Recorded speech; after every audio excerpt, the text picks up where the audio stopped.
Ayahku adalah Dewa Perang. Bab 387. Direktur Bunga terkekeh, Anda memiliki 2 atau 3 juta di kartu ini. Apakah menurut Anda saya tidak memiliki peralatan untuk memeriksanya di panti asuhan? Guan Qianjun tersenyum dingin, sejak saya membuang kartunya, saya tidak takut Anda memeriksanya. Periksa. Periksa sesuka Anda. Hua Laohu mencibir berulang kali, oke. Saya akan memeriksa sekarang berapa harga kartu ini, tapi saya beritahu Anda, ini bukan tempat untuk orang-orang main-main. Jika Anda main-main, Anda harus membayar harganya. Petik 2. Semakin banyak dia berbicara, semakin gelap jadinya. Kalau ternyata kartu ini tidak ada 1 juta yuan pun, maka kamu harus hati-hati nak, kamu mungkin bisa masuk tapi tidak bisa keluar. Menurutku kamu cukup kuat. Aku hanya butuh kuli. Saat dia berbicara, dia tersenyum sinis. Dia segera meminta seseorang untuk mengambil kartu tersebut dan mengambil peralatan untuk diperiksa. Tak lama kemudian, pria tersebut mengeluarkan mesin kartu kredit dari rumahnya. Cukup geser dan periksa. Tiba-tiba, bahkan pemutar kasetnya pun terjatuh ke tanah. Huahu memandangnya dengan tidak puas, mengapa kamu tidak terlihat seperti belum melihat uangnya? Apakah benar ada 2 hingga 3 juta di dalamnya? Ada sedikit ejekan di wajahnya. Orang sombong seperti Huahu tentu tidak akan percaya bahwa pria yang mengenakan pakaian biasa dan mengendarai sepeda jelek memiliki begitu banyak uang di tangannya. Pria itu menggelengkan kepalanya, tidak. Bukan 2 atau 3 juta. Tiba-tiba, Direktur Bunga tertawa. Dia mengangkat jari yang tebal dan pendek dan menusuk Guan Qianjun dengan keras. Apa kamu dengar itu? Jumlahnya tidak 2 atau 3 juta. Saya perkirakan tidak ada 1 juta pun. Jadi, kamu tinggal saja dan melakukan kerja paksa untukku. Dan gadis kecil yang kamu gendong ini. Dia cukup manis. Aku hanya menerimanya sebagai putriku. Aku sudah menjalankan panti asuhan selama bertahun-tahun dan aku belum pernah melihat gadis kecil yang begitu manis. Dia memandang Qian-Qian dari atas ke bawah seperti penyihir. Penampilan itu membuat Qian-Qian sedikit bergidik. Kali ini, orang yang menggesek kartu di sebelahnya berteriak histeris, Din Hua. Kartu ini memang bukan 2 atau 3 juta, tapi ada 2 hingga 3 miliar. Berapa 2 sampai 3 juta ini? Dia berteriak, hampir menangis. Hidup ini, saya belum pernah melihat uang sebanyak itu. Meski hanya daftar angka yang panjang, namun cukup mengejutkan. Tiba-tiba, semua orang tercengang. 2 hingga 3 miliar. Apakah kamu yakin itu bukan lelucon? Meskipun Huahu sangat pandai menghasilkan uang, dia menggunakan berbagai cara dan berusaha keras untuk menabung banyak uang untuk dirinya sendiri. Tapi itu tidak lebih dari 50 juta. Dia menatap tajam ke arah orang yang menggesek kartu itu dan memarahi, apakah kamu bercanda, 2 hingga 3 miliar. Ada 2 hingga 3 miliar dalam satu kartu. Tahukah kamu? Bahkan orang terkaya di negeri naga kita tidak punya banyak uang di kartunya. Orang yang menggesek kartu juga menatap, dan hanya menyerahkan kartu dan mesin penggesek kartu kepadanya. Dia tersenyum pahit, lalu berkata, Din Hua, kenapa kamu tidak datang dan menyikatnya? Huahu segera melakukan apa yang diperintahkan, lalu matanya tiba-tiba melebar. Tatapan ini mungkin membuat matanya terbuka. Bola matanya menonjol setidaknya 3 cm. Dia berteriak, ya Tuhan. Uangnya banyak sekali. Bagaimana mungkin? Uangnya banyak sekali. Hampir 3 miliar. Ya Tuhan. Ini bisa. Berapa banyak panti asuhan yang bisa saya beli? Tiba-tiba dia mendongak. Lihatlah Guan Qianjun. Tiba-tiba, sikap yang awalnya bersemangat tinggi telah berubah menjadi anggukan, busur, atau bahkan merendahkan diri. Dia berkata sambil tersenyum, ternyata Bapak ini adalah orang kaya yang rendah hati. Sungguh menakjubkan. Dari sekali lihat, kamu bisa tahu bahwa dia adalah orang super kaya yang mau didekati. Kepada orang-orang, ini perjalanan rendah karbon, menaiki Phoenix tua. Tidak banyak mobil Phoenix tua yang tersisa hari ini. Itu barang antik. Sangat berharga. Mungkin sama bagusnya dengan Mercedes-Benz. Guan Qianjun melihat tampilan arogan ini dan menganggapnya sangat lucu. Qian-Qian bertanya dengan serius, jadi, sekarang kita ingin berjalan-jalan di sekitar panti asuhan untuk melihat berapa banyak anak yang ada dan bagaimana keadaan mereka, lalu memutuskan berapa banyak uang yang akan disumbangkan, oke. Direktur Bunga tersenyum lebar hingga kerutan muncul di wajahnya. Dia menamparnya. Tentu saja, putri kecil, kamu bisa melakukan apapun yang kamu mau. Sebenarnya, aku paling menyukaimu sebagai putri kecil yang penuh perhatian. Kamu rela datang ke panti asuhan untuk bermain dengan anak-anak yang tidak memiliki ayah atau ibu. Persembahkan cintamu untuk mereka.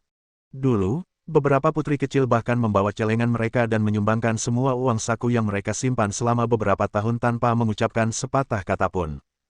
Saya sangat tersentuh saat melihatnya. Dia segera memanggil anak buahnya dan meminta mereka untuk mengeluarkan semua anak yatim piatu. Kemudian dia berkata sambil tersenyum, "Tuan ini, dan putri kecil, sebagai dekan rumah sakit ini, saya telah membesarkan begitu banyak anak setiap hari selama beberapa dekade. Ada banyak sekali anak yatim piatu yang diutus dari tanganku dan menjadi sukses di masyarakat. Tidak peduli berapa usia mereka, tidak peduli seberapa muda mereka semua dengan penuh kasih sayang memanggilku Hua Mama. Kamu tidak tahu betapa kamu mencintaiku." Benar sekali, saya sangat bangga. Jika Guan Qianjun dan Qian Qian belum pernah bertemu Zheng Xiaodou di luar sebelumnya, mereka mungkin akan mempercayainya. Segera, sekelompok besar anak-anak keluar di bawah kepemimpinan staf. Mereka mengenakan pakaian mewah dan baru, dengan senyum bahagia di wajah mereka. Begitu dia melihat pengarah bunga, dia bergegas menghampirinya dan terus memanggilnya, "Mama Hua." Pengarah bunga berlutut dengan penuh semangat, membuka tangannya, memeluk beberapa anak, dan menyentuh kepala mereka dengan ekspresi keibuan di wajahnya. Semua orang saling bertukar sapa, seolah-olah mereka sudah lama tidak bertemu. Jika bukan karena apa yang dikatakan Zheng Xiaodou sebelumnya, Guan Qianjun dan Qian Qian akan benar-benar terharu. Melihatnya sekarang, rasanya dibuat-buat. Pengarah bunga tersenyum dan meraih tangan anak itu dan berdiri, menunjuk ke arah Guan Tianjun dan Qian Qian dan berkata, "Sayangku, kamu harus berterima kasih kepada paman dan adik perempuan ini. Mereka datang khusus untuk mengunjungi Anda, dan mereka juga akan mensponsori sejumlah besar uang. Nanti, Anda akan bisa memakai baju baru, mendapatkan buku pelajaran baru, dan makan lebih enak." 20 atau 30 anak yang datang segera membungkuk kepada Guan Qianjun dan Qian Qianyi dan berteriak serempak, "Terima kasih, Paman. Terima kasih, adik perempuan." Din Hua kemudian bertanya sambil tersenyum, "Ngomong-ngomong, Tuan, saya tidak tahu nama keluarga Anda dan dari mana asal Anda hingga menjadi orang super kaya." Setelah mengatakan ini, dia berpura-pura malu dan mengembalikan kartu itu ke tangan Guan Qianjun. Masih enggan untuk pergi. Miliaran miliar.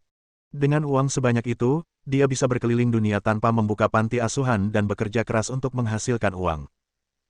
Guan Qianjun dengan santai memasukkan kartu itu ke dalam sakunya, memperkenalkan dirinya, melihat sekeliling, dan berkata sambil tersenyum, "Din Hua Hua, panti asuhan Anda cukup besar, bisakah Anda mengizinkan kami mengunjunginya?" Dekan bunga mengangguk dengan cepat. "Tentu saja. Saya akan berusaha semaksimal mungkin untuk memenuhi kebutuhan setiap tamu yang datang ke panti asuhan kami.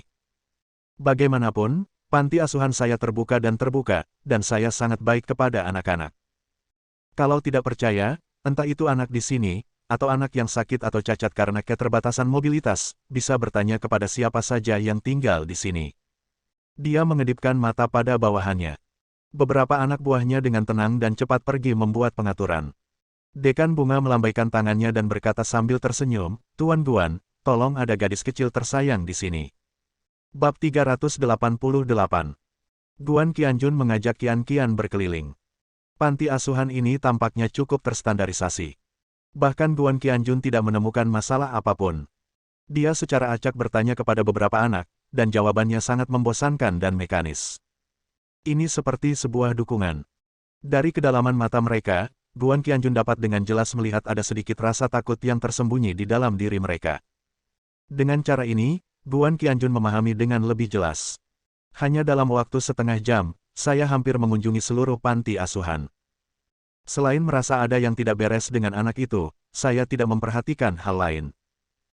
Dekan Taman Bunga bertanya kepada Guan Qianjun dengan cara yang halus seberapa banyak dia bersedia menyumbang, dan mengeluhkan segala macam kepahitan, mengatakan bahwa negara tersebut memiliki berbagai dukungan dan subsidi, tetapi mereka tidak pernah ada. Alhasil, anak-anak zaman sekarang sangat khawatir dengan apa yang mereka makan. Agar tidak membuat anak-anaknya kelaparan atau kedinginan, ia meminjam uang dari banyak orang yang berjumlah 3 hingga 4 juta. Kemudian dia benar-benar meminta seseorang untuk menunjukkan IOU kepada Guan Qianjun. Wajahnya penuh dengan antusiasme, "Tuan Guan, kekayaan bersih Anda setidaknya harus puluhan miliar. Siapapun yang dapat dengan mudah mengeluarkan 2 hingga 3 miliar kartu pastilah orang super kaya. Di mata Anda, Jutaan bahkan puluhan juta mungkin hanya uang untuk jalan-jalan, tapi bagi kami anak-anak, itu adalah harapan seumur hidup. Saat dia berbicara, matanya merah, dan dia menyeka air matanya dan menuangkan air pahit. Konon ada beberapa anak yang dibuang ke sini oleh orang tuanya dan menderita berbagai penyakit. Dibutuhkan biaya 4 hingga 5 juta untuk mengobati penyakit anak-anak tersebut setiap tahunnya. Lalu, luruskan kembali punggung Anda. Nyaring dan kuat. Namun, karena saya, sebagai direktur panti asuhan, telah mengklaim mereka sebagai ibu kandung mereka, saya pasti akan membawa mereka sampai akhir dan membiarkan mereka menikmati kehidupan yang seharusnya dimiliki oleh anak-anak normal. Staf di sekitarnya juga tampak sangat terharu dan bertepuk tangan satu demi satu, seolah-olah dalam sebuah drama, mereka menggambarkan hati sutradara bunga yang seperti bodhisattva. Banyak contoh juga diberikan. Siapakah Guan Qianjun? Jika mereka tidak mengatakan ini, mereka mungkin masih mempercayainya, tetapi jika mereka mengatakannya seperti ini, segala macam kekurangan akan terungkap. Sebagai dewa perang tertinggi, Lao Guan memandang orang-orang dengan mata yang sangat tajam. Namun dia tetap tenang. Guan Qianjun menggunakan metode mematahkan pikiran tentara dan menajamkan telinganya. Aku berjalan mengitari panti asuhan lagi dan mendengarkan apa yang terjadi di sekitarku. Dia tidak percaya. Panti asuhan ini sangat sempurna dan mulus. Tidak lama kemudian, dia benar-benar mendengar suara rintihan, dan sepertinya ada teriakan. Bahkan, terdengar suara cambuk menimpa orang-orang. Ekspresi Guan Qianjun berubah. Suara ini sepertinya berasal dari bawah tanah. Jelas sekali. Di taman kanak-kanak ini terdapat ruang bawah tanah yang cukup luas. Dilihat dari getaran tangisannya, ruang bawah tanah setidaknya harus seukuran lapangan basket. Telapak kaki Guan Qianjun mungkin merupakan bagian dari ruang bawah tanah. Dia memandang Din Hua, yang masih menumpahkan segala macam hal pahit, dan tiba-tiba berkata, Din Hua, kudengar kamu punya ruang bawah tanah di taman kanak-kanak. Cukup besar. Ada beberapa hal menarik di dalamnya. Bagaimana kalau... Petik 2. Ajak aku melihatnya juga. Tiba-tiba, dekan bunga menjadi pucat. Sekelompok anggota staf yang menemaninya dalam pertunjukan semuanya sangat emosional, tetapi ketika mereka mendengar ini, mereka tiba-tiba membeku. Dia memandang Guan Qianjun dengan tidak percaya. Din Hua, yang awalnya terlihat menyedihkan, segera mengungkapkan sedikit roh jahat. Dia memutar mata ikannya yang mati dan menatap Guan Qianjun dengan dingin. Dia bertanya sambil tersenyum, bagaimana kamu tahu bahwa panti asuhan kita memiliki ruang bawah tanah? Guan Qianjun tersenyum tipis, saya sudah lama mengetahui tentang panti asuhan ini. Bukankah saya pernah membangun tempat perlindungan serangan udara sebelumnya? Apa? Direktur Taman Bunga tidak keberatan membawa saya turun untuk melihat-lihat, kanan. Din Hua menghela napas pelan, menggelengkan kepalanya dan berkata, Tuan Guan, ini tidak perlu. Tempat perlindungan serangan udara ini telah lama ditinggalkan. Tampaknya bahkan pintu masuknya pun diblokir. Aku bahkan tidak tahu di mana menemukannya. Sejak aku mengelola panti asuhan ini, aku belum pernah berada di tempat perlindungan serangan udara ini. Kamu harus percaya padaku, sungguh. Aku tidak akan berbohong. Saat dia berbicara, dia berpura-pura bersumpah. Guan Qianjun menggelengkan kepalanya, dengan sedikit senyuman jahat. Tapi, kenapa aku mendengar tangisan seorang anak kecil di ruang bawah tanah ini? Kalau tidak, biarkan aku pergi dan melihat-lihat. Aku pernah menjadi tentara dan aku tahu seperti apa tata letak tempat perlindungan serangan udara. Saya dapat menemukan pintu masuk gua. Dia berbalik dan berjalan menuju tenggara. Qian segera mengikuti. Ayah, ayah, aku ingin pergi dan melihatnya juga. Sepertinya aku juga mendengar seorang anak menangis.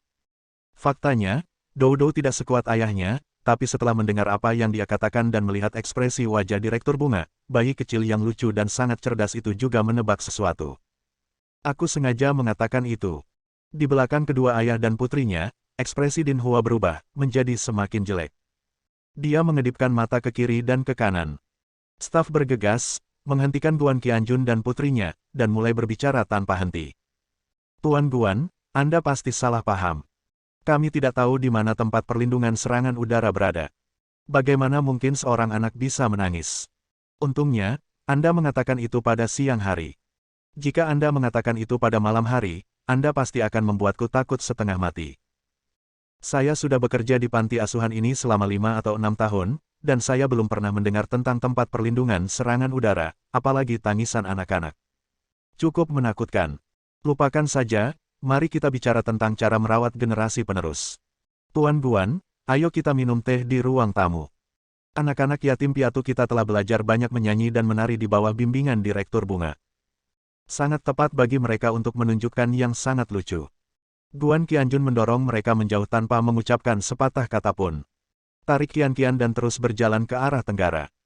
Wajah Din Hua menjadi semakin jelek, dengan garis-garis hitam di seluruh wajahnya, dia berubah menjadi hantu yang ganas.